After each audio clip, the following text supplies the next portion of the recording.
Reka nongere mbasuhuze kandi mbifurize ibihe byiza mwe mukomeje kudukurikira mukomeje kuba natwe muri hirya no hino mu bice bitandukanye ikaze mu makuru yacu. Reka mbabwire ko Minisiteri ishinzwe ibikorwa by'ubutabazi Minema yatangaje ko mu mezi abiri gusa y'umwaka wa 2021 abagera kuri 34 bamaze kwitaba Imana, abandi 76 bagakomereka kubera ibiza byagiye byibasira igihugu cy'u Rwanda nkuko iyi minisiteri ishinzwe ibitangaza. Ibi rero iyi minisiteri yabitangaje mu gihe hirya no hino mu gihugu cy'u Rwanda hakomeje kugwa imvura nyinshi cyane idasanzwe itwara ubuzima bw'abantu ndetse ikanangiza ibikorwa remezo bitandukanye, imihanda, amazu.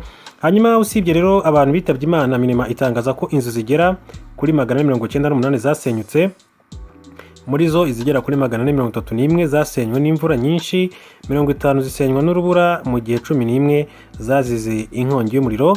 Uretse rero abantu n'inzu ibi biza kandi byibasiye ubutaka n'amatungo, imibare ya Minema kandi ikabigaragaza ko ubutaka bugera kuri hegitari 793 bwarengewe n'amazi, mu gihe 38 mu by'ukuri zapfuye zikubiswe n'inkuba n'inka. Hanyuma uretse kandi inka habarurwa andi matungo agera ku 1200 nayo yapfuye azize imvura nyinshi cyane. Minema cyangwa se Minisiteri ishinzwe ibikorwa by'ubutabazi ikaba mu by'ukuri igaragaza ko ibyumba by'amashuri bigera kuri 19, imihanda 17, ibiraro 14 nabyo byasenyutse bitewe n'imvura nyinshi cyane yibasiye igihugu cy'u Rwanda.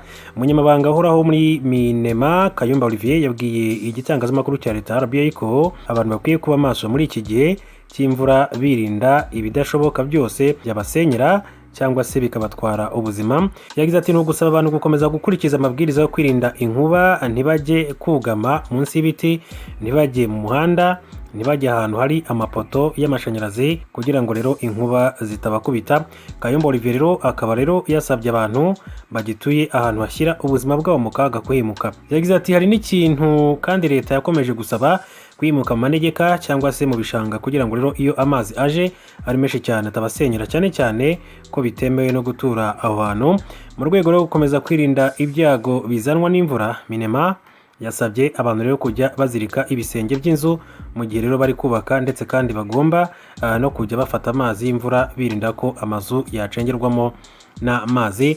Hanyuma reka tunyure hanze y'igihugu cy'u Rwanda mu gihugu cya Uganda. Amakuru ava yaravuga yuko umunyamabanga mukuru w'ingabo za Uganda n'umugaba mukuru w'ingabo za Uganda General David Muhozi yavuze ko kuba hari abasirikare baherutse gukubita abanyamakuru bitumvikana abisabira imbabazi, ndetse avuga ko igisirikare kizishyurira abakubiswe amafaranga y'ibitaro ku itariki ya 17 Gashyantare no ku kwezi kwa kabiri, ubwo Robert Kyagulanyi uherutse gutsindwa mu matora y'umukuru w'igihugu yagezaga ikirego cy'uko muri Uganda hakomeje kugaragara ibikorwa byo guhonya uburenganzira bwa muntu ku ishami ry'umuryango w'abibumbye rishinzwe kurengera uburenganzira bwa muntu. Igisirikare cy'iki gihugu cyagaragaye gikubita abaturage muri ibikorwa byakozwe n'umutwe ushinzwe imyitwarire mu gisirikare Military Police, hakomerekeyemo abanyamakuru 6. Mu kiganiro mugaba mukuru w'ingabo za Uganda yagiranye n'abanyamakuru yavuze ko ibyabaye binyuranyije n'amategeko, ndetse ko ababikoze bazabiryozwa kandi bikamenyeshwa abaturage. Yijeje abakubiswe ko igisirikare kizabishyurira amafaranga y'ibitaro. Uku gukubita abanyamakuru bikozwe n'igisirikare cya Uganda byamaganywe n'umuryango w'abibumbye uvuga ko ababikoze bakwiye rero gukurikiranwa. Ibi bikorwa kandi byamaganwe n'umuryango w'ubumwe bw'Uburayi wasabye guverinoma ya Uganda kubuza igisirikare n'abapolisi gusagarira abaturage n'impirimbanyi z'uburenganzira bwa muntu nk'uko byakomeje kugenda bigarukwaho muri rusange. Tugarutse hano mu Rwanda gatoya, reka mbabwire ko abaturage bo mu turere twa Nyaruguru na Nyamagabe by'umwihariko abazi neza amajoro y'ibitero by'inyeshyamba za FLN zaterwagamo inkunga n'impuzamashyaka ya MRCD ya Paul Rusesabagina, mu by'ukuri bamaganye icyemezo cy'inteko ishinga amategeko y'ubumwe bw'Uburayi cy'uko uyu mugabo wabavukije abo ubuzima yarekurwa. Abo baturage batangaje ibi mu gihe kuri uyu wa kabiri tariki ya 17 Gashyantare 2021 aribwo Paul Rusesabagina na bagenzi be barimo Nsabimana Callixte, Wise Major Sankara, batangiye kuburanishwa mu mizi ku byaha by'iterabwoba n'ubwicanyi bashinjwa. Mbere gato y'uko aba bantu bose uko ari 21 bagezwa imbere y'urukiko, abadepite bo mu nteko ishinga amategeko y'umuryango umwe bw'Uburayi barateranye batora imyanzuro 14 irimo uvuga ko Paul Rusesabagina ukurikiranyweho n'inkiko z'u Rwanda atazahabwa ubutabera bwuzuye. Mu bindi abadepite b'umuryango w'inteko ishinga amategeko y'umuryango umwe bw'Uburayi bavuze harimo ko Rusesabagina ari intwari yabiherewe ibihembo n'imidari mpuzamahanga bityo adakwiye gukurikiranwa. Ku rundi ruhande ariko aba badepite bo mu bihugu by'Uburayi birengagije ko hari inzirakarengane zishwe z'abaturage bakuwe mu byabo ndetse bakarazwa amajoro n'inyeshyamba Rusesabagina yabaga yohereje kugaba ibitero mu Rwanda. Kuva rero muri Kamena 2018 inyeshyamba za FPR zagabye ibitero ku butaka bw'u Rwanda mu bihe bitandukanye zikica abantu, zigashimuta abandi, zigasahura ndetse kandi zigakora ibindi bikorwa bya kinyamaswa. Abaganiriye na RBA bavuze ko abadepite b'i Burayi bifuza ko Paul Rusesabagina yarekurwa bari kwirengagiza ko hari abasivile bishwe n'inyeshyamba za FRN. Umwe muri abaturage yagize ati abanyaburayi ntabwo batuye mu Rwanda, ntabwo batuye Nyamimata, ijoro ribarwa riraye, nkangi baramfakaje sigarana utwana duto tubiri, abandi barabica, babiciye abana bakiri bato ati bakiri imigenda. Umuturage wo mu murenge wa Nyamimata yasabye abadepite b'Uburayi kuzatembera i Nyamimata cyangwa se ku Kitabi bakirebera amabi z'inyeshyamba zabaga zatumwe na Paul Rusesabagina zakoze. Yagize ati oya ibyo babireke, uwo muzungu muzamunyereke wamuhaye ubwenegihugu aze agere ku Kitabi arebe, agere i Nyamimata arebe imodoka zahiriye. Iyo tutagira Perezida Paul Kagame se ugira ngo nitwari tugowe.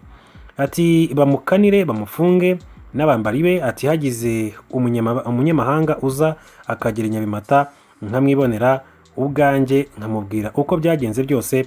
Ati yagiye mu mahanga arajijisha ari ukugira ngo amare abanyarwanda, ati umuntu uzamurekura no kuvuga abadepite bazabibazwe, ati ahasigaye naho ubutabera. Ibitero bya mbere bya FRN byabaye ku itariki ya 3 Kamena 2018 aho izi nyeshyamba zasahuye zikanashimuta bamwe mu baturage b'Inyamimata zikabikoreza ibyo zari zasahuye. Hanyuma mu ijoro ryo ku itariki ya 19 Kamena 2018 kandi inyeshyamba za FRN ya Rusesabagina zagabye igitero ku biro by'umurenge wa Nyamimata zikomeretsa umunyamabanga nshingwabikorwa w'umurenge bamusanze mu nzu yari acumbitsemo ndetse batwika imodoka ye. Mu bitandukanye Paul Rusesabagina yagiye aburana mu rukiko yagaragazaga ko hari bimwe mu byaha yemera ndetse akabisabira imbabazi. Ubwo yabwirwaga ibyo abantu bose baguye muri ibyo bitero nyuma yo kumva ko FRN yishe abantu i Nyaruguru na Nyamagabe, yagize ati mbisaba imbabazi, nsabye imbabazi iyo miryango ndetse n'igihugu muri rusange. Impuguke akaba n'umwarimu wigisha politike mpuzamahanga muri Kaminuza y'u Rwanda Dr Ismail Buchanan avuga ko icyifuzo cy'inteko ishinga amategeko y'umuryango umwe bw'Uburayi kirimo agasuzuguro ndetse no kudaha agaciro ubutabera bw'u Rwanda. Yagize ati ese ubutabera bw'u Rwanda ni ubugomba kuvugirwamo igihe cyose kubera abantu nka ba Rusesabagina bashaka ko bafungurwa? Igihe kirageze ko abantu batagomba guta umwanya ku bantu b'i Burayi. Ati niringira kandi ko na leta y'u Rwanda ibihagazeho kuko nzi ko icyo kidashoboka. Yakomeje agira ati inkiko z'u Rwanda zizakoresha ubutabera mu by'ukuri zibereke aho ukuri kuri niba kandi ari n'umwere. Ubwo ubutabera buzabigaragaza kuko nawe afite ibisobanuro azatanga, ariko icyo gihugu cyaba ari cyo cyose ati ari iki kidafashe ati umuntu nk'uriya Rusesabagina ngo kimubaze ibyo yakoze niba ari umwere bigaragare. Rusesabagina akurikiranyweho ibyaha byo kurema umutwe w'ingabo utemewe, kwa mutwe w'iterabwoba, gutera inkunga umutwe w'iterabwoba, ubwicanyi nk'igikorwa cy'iterabwoba. Akurikiranyweho kandi itwarwa ry'umuntu ritemewe n'amategeko nk'igikorwa cy'iterabwoba, kwiba hakoreshejwe intwaro nk'igikorwa cy'iterabwoba, gutwikira undi ku bushake inyubako, ibigenewe gutwara abantu cyangwa se ibintu nk'igikorwa cy'iterabwoba.